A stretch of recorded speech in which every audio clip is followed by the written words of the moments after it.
Good morning. Creeper.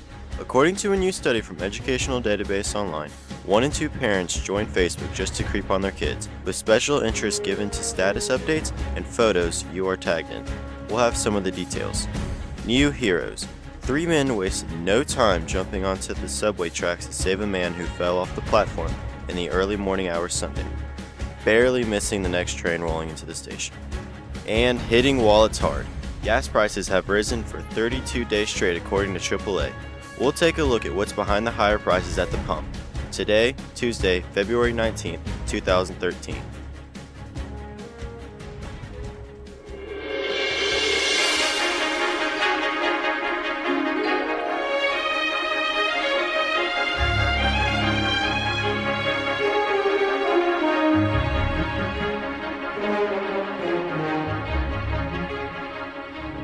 Welcome to Good Morning Grissom on a Monday morning. I'm Grant Holbrook. Morning everyone, I'm Anna Mahan. So are you friends with your parents on Facebook?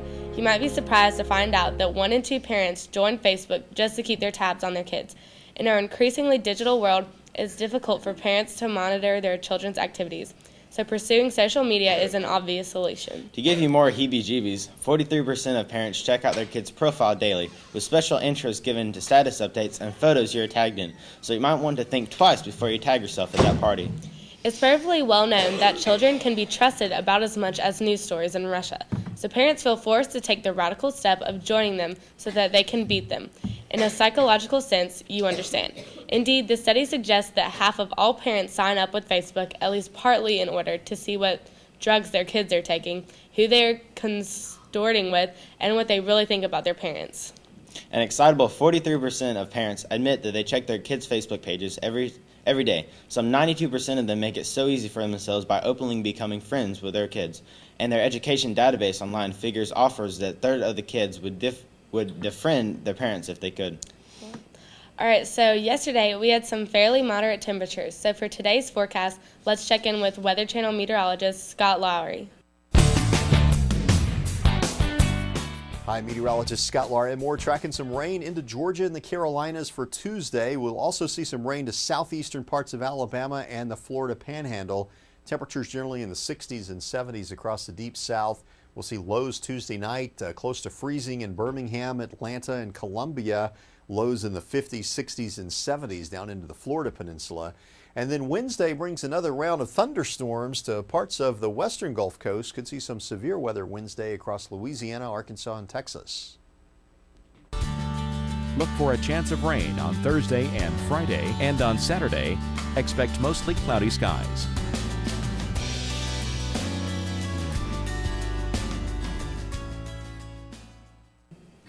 Our top announcements throughout Grissom today. The annual Wounded Warrior 5K is this Saturday, February 23rd at 8 a.m. at McGuckin Park. For more info, go to gbnnews.org/5K. Your lunch for today is eggs, sausage, sliced tomatoes, baked sliced apples, potato rounds, biscuits and gravy, and a choice of juice. All right, so 3 men wasted no time jumping onto the subway tracks to save a man who fell off the platform in the morning hours of Sunday, barely missing the next train rolling into station.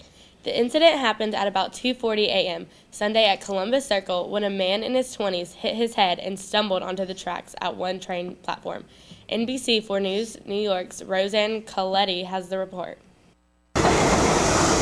Surprisingly, there were a lot of people waiting for the number 1 at Columbus Circle around 2:40 Sunday morning when a man stumbled from the platform onto the tracks. I looked over and saw him down there, and everybody started to scream, and after that, it's almost like a blur. It just kind of happened so quickly. Air Force Cadet Garrett O'Hanlon of Dallas, Texas didn't hesitate, leaving his sister Agnes to watch in horror. The next thing I know, he's down there in the tracks, and so it doubled my fear, and I was just hysterical. The train was just a minute away as her brother struggled to lift the unconscious and bleeding man. He had to be 220 to 240. He was a very heavy man, and I couldn't lift him by myself. 23-year-old personal trainer Dennis Codrington of Washington Heights was soon down on the tracks too, as was his buddy from back home in Poughkeepsie, 23-year-old Matt Foley. It was really surreal.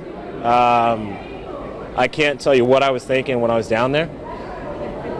Last thing that went through my head was, just get the guy from off the tracks. Garrett, Dennis, and Matt got him to the side, but the three were still struggling to lift him onto the platform and to safety when other strap hangers pitched in. Witness something like that, witness someone almost being killed, it just puts a lot of things in perspective for me. Codrington soon boarded a train to go back to work. O'Hanlon had a flight to catch back to Colorado and the Air Force Academy. Two strangers whose paths crossed briefly to save the life of a man whose name they may never know. Thank God there's a happy ending behind this story, because instead of one, it could have been four. Roseanne Coletti, News for New York.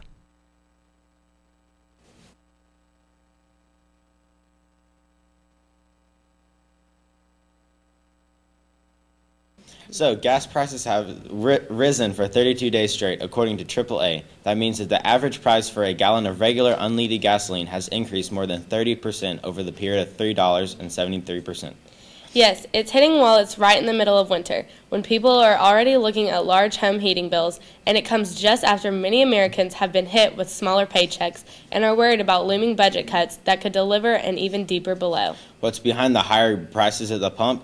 It's a confluence factor, from rising crude oil prices to production cuts and refinery closes. 2/3 of the cost of 1 gallon of gas comes from the price of crude, which has jumped 10% in the last 2 months, according to the Energy Information Administration.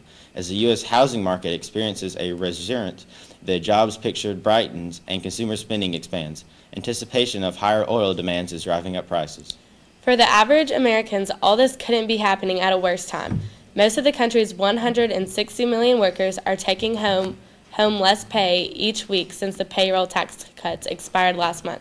Now, workers earning the national average salary of $41,000 are receiving about $60 less on every monthly paycheck. By some estimates, up to 1 million jobs will be lost, even as millions of federal workers will be foregone and levy programs and services across the government will be curtailed. In such scenario, widespread furloughs will be job cuts. Gas prices will likely have a deeper impact if they continue to rise. All right, that will do us for today. Be sure to check us out online at gbnnews.org. If you would like to dig a little deeper into the stories we covered, just click on the latest As Seen on Good Morning Grissom article. Join us tomorrow. Stay classy. Here I am waiting, I'll have to leave soon. Why am I holding on? We knew this day would come, we knew it all along. How did it come so fast? This is our last night.